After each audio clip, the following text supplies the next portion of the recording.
fiksēja Mārcis Zepets. Un apkopojot to visu, ir tapusi, manuprāt, ļoti skaista izstāde.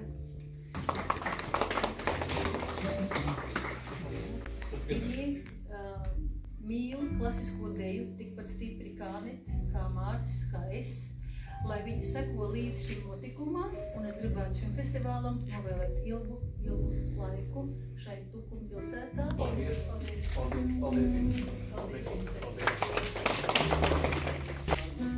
Un apsveikt ar pirmo izstādi, un ceru, ka nebūs pēdējā. Noteikti. Kā redziet, man pie krūts ir medaļas. Jūs zināt, kas tas ir pa medaļu? Nē, nezinu. Nezināt? Protams, ka nezināt. To dod katram, kas Latvijas Nacionālajā mākslas muzejā ierodās un aplūko Oskaru. Un aplūko Oskaru, jā. Straumi. Tas ir pasākums no vizuālās mākslas lauka. Un arī fotogrāfijas pasākums no vizuālās mākslas lauka.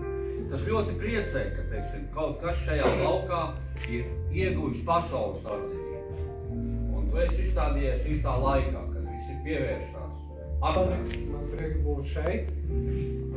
Parasti jau bieži šeit Tukumā nesanāk tādas foto izstādes. Bet šeit es redzu priedusmoties, es redzu brīnišķīgu darbu, es redzu, ka nav obligāti jāvāc tūkstošiem bilžu dažādās sērijās, bet šeit viena skaista sērija, un es tiešām gribētu, ka